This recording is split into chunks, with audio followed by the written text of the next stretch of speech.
What's up mga idol? Sa video na to ay gagawa tayo ng cellphone na galing sa Tacloban City, Leyte. Ang problema nito ay nagkaguhit-guhit ang screen at lumubo ang battery. So dalawang cellphone po ang pinagawa ni Sir, sabay-sabay po natin gawin. At muntik na madamay ang LCD sa paglubo ng battery. Ayan, dalawang box po ang pinadala ni Sir, tag-iisang cellphone po ang laman. At buksan natin itong isa. At ang model po pala nitong isa mga idol, ayan, ay Samsung E04. Pansinin nyo mga idol, yung pinakalikod niya ay medyo umangat na dahil po sa paglubo ng battery. At grabe mga idol, ang mga ganitong unit kapag lumubo na ang battery, kailangan nyo talagang ipagawa dahil ang flex connection nito ay nasa ibabaw ng battery. Isang pagkakamali mo lang dyan, pwedeng madamay ang LCD. At ayan mga idol, ang isa naman ay Samsung E05. So ito po yung mga nakasulat. Basahin po natin. Masayang araw idol. So subscriber nyo po ako sa YT at FB. Dalawang cellphone po ito. Ang isa A05 LCD lens pero natatouch pa. Ang isa naman floated daw ang battery at namamatay. So ito po yung isa mga idol, Samsung A05. Bago pa lang ito at ito na po ang nangyari sa kanya. So, madalas nito mga idol kaya nagkaguhit-guhit ang screen. Ayan, dahil po sa pagkakaipit or nabagsak, nadiinan po ang baba kaya nagkaguhit-guhit. Hindi na po ito marirepair. Ang kailangan po dyan ay palitan ng bagong LCD. At ayan, ito po ang mga nakasulat. Basahin nyo na lang po. Nagsi 0% at namamatay ang Samsung A04. Pansinin nyo, inang ko kanina hindi nag-on at nung chinarge ko, may laman po ang battery. So, hindi na po niya kayang i-boot ang system dahil nga po doon sa paglobo ng battery kahit may 80% ba siya. So, ayan. At unahin po natin sa paggawa ang itong lobo na to. Baka mamaya matamaan pa ang LCD pag lumaki pa ang lobo ng battery. Pansinin niyo mga idol, buksan na po natin. Kasi ang mga ganitong unit, ang flex po ng LCD ay nasa ibabaw ng battery. Kaya pag lumubo talaga ang battery niyan mga idol, hahatakin po niya. Kaya madalas nasisira ang mga connector sa motherboard at pati ang connection ng flex sa LCD ay madadamage. Pwedeng tumabingi or masira na siya. At after natin natanggal ang screw, pansinin nyo po ang pinaka-flex mga idol. Sobrang sikip na sa gitna. Talagang umangat na po siya. Kunting pagkakamali na lang nito or kung lulubo pa ito ng malaki, madadamay talaga ang flex. Pwedeng maputol or pwedeng masira ang pinaka-connection sa motherboard. Ayan, pansinin nyo, lubong-lubo talaga. Kaya ayan, tanggalin po natin mga idol at madali na po ito iangat dahil lumaki na siya. So, matagal na rin itong unit na to at yung dikit niya ay malambot na. So, inangat ko lang po siya ng tweezer at ayan mga idol, lumubo na talaga siya, umiikot na. Sobrang delikado na ito kapag nasugatan yan ay possible na uusok yan. At ito yung ipapalit natin mga idol, pang Samsung E02. Parehas lang po sila ng polarity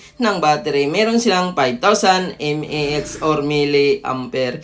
So, ayan, paano ba ito i-install? Una mga idol, tanggalin natin tong mga tip na nasa ibabaw at grabe, sobrang tigas ng battery na to at magandang klase na. At nag-apply ako dito ng double-sided tape. So, tatlo po ito mga idol at nilagay ko lang po siya sa gitna. At ayan, tanggalin natin yung pinakaputi niya. At ayan, naiwan na po ang dikit. At kailangan kapag nagpalit kayo ng battery mga idol ay nakadikit talaga para iwas masira ang flex or mapunit. At pansinin nyo mga idol, ang laki na po ng awang ng flex. Mautak din ang manufacturer nito. Flexible na siya. Medyo mahaba ang pagkagawa para in case lumubo, hindi madamay. Pero madalas dito mga idol, marami na po ako nagawa nito na talagang kapag lumubo ng malaki ay madadamage talaga ang connection sa mainboard. Kaya niyang hatakin mga idol, kaya nabubungi na siya. At ayan na, ikabit na natin yung housing at pansinin nyo mga idol, hindi na po lumubo. At ayan, na-solve na natin itong isa at tingnan natin kung gumagana ba ang battery natin. Kapag mag-charge ito ay normal na ito. At ayan mga idol, nag-charge po siya. So, ibig sabihin na-solve na po natin ito. At isunod naman natin yung isa. Ito po yung nagka-line-line mga idol. Madalas ito naiipit.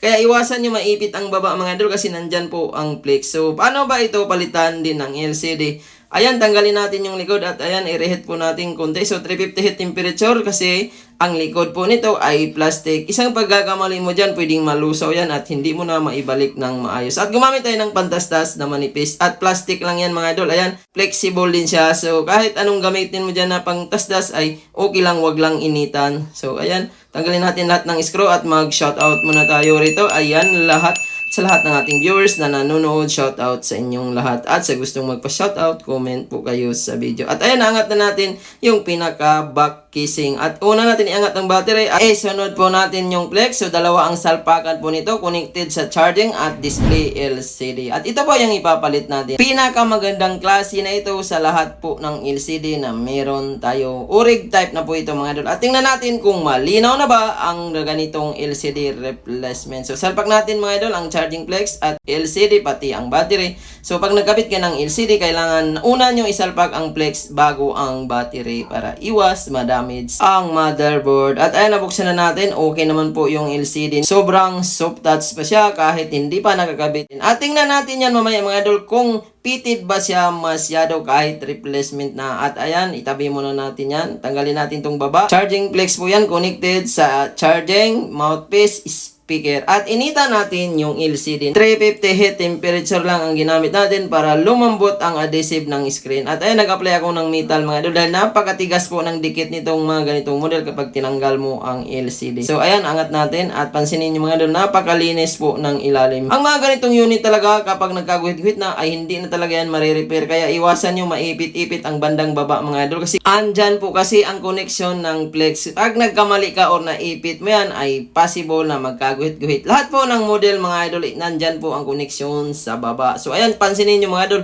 parehas din po ang pyesa ng LCD ng replacement. Masasabi mo talaga na pitted ito dahil parehas po sila ng polarity. At kailangan tanggalin natin yung blue mga idol at i-fix natin yung ilalim. Kailangan nakadikit po sa frame ang pinaka-flex para hindi umangat ang pinakababa. At ito pa natin to konti mga idol, ang connection ng charging sa baba. Flex po yan mga idol, flexible. Salpak natin yung connection sa LCD, charging board at battery at ibalik po natin ang pinaka-back casing or central frame housing. Ayan, so linisan natin yung baba kasi may mga dumi-dumi na. Kaya isa sa mga dahilan kung humihina ang speaker dahil po doon sa butas niya ay maraming mga alikabok na pumasok. At ibalik natin lahat ng screw. At maraming salamat po sa lahat po ng nagtitiwala at nagpadala sa atin. Napakalayong lugar po nito mga idol, galing po ng Leyte papunta ng Manila, Taguig para lang maayos.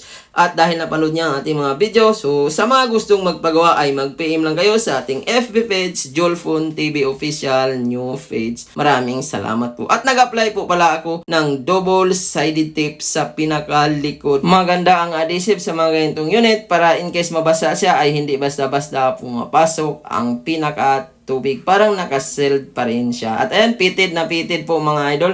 So kulay puti siya. At saka po natin dikitan ang pinaka LCD. So huli na po tayo nagdidikit. At dikitan nyo po sa pinakagilid mga idol. Ayan, sa pinaglalapatan mismo ng LCD. Huwag sa ilalim. At dito banda sa may connection ng flex sa LCD sa baba ay kunti lang po ang ilagay nyo. Para hindi kumalat sa flex. At kapag pumasok kasi sa flex yan po yung mag-cause ng blackout. At nag-iinit ang screen dahil nga napasukan ng T7000 or pandikit. At nag-apply tayo ng guma dito. Alisin po natin sa loob ng 2 oras. At after 2 hours na po mga idol, ayan. So 100% na po siya. At pansinin nyo mga idol, mamaya kung talagang napitted ba ang screen nito dahil ang kinabit po natin ay parehas po ng polarity. ORIG type na po ang LCD natin. Ang original kasi nito na 100% mga idol ay nabibili lang po sa mismong service center at may kamahalan po yun. At meron po palang plastic ang LCD natin para in case magloko, pwede po natin palitan. Meron tayong 3 days to 1 week of service. Ang warranty natin kahit madikit na yan, basta nandyan ang plastic, pasok po yan sa warranty. Kapag nagloko siya ay pwede natin palitan, wala pong bayad. At ayan, napalitan na natin ng LCD at battery. I-check na po natin ng sabay-sabay at tingnan natin kung gumana na ba.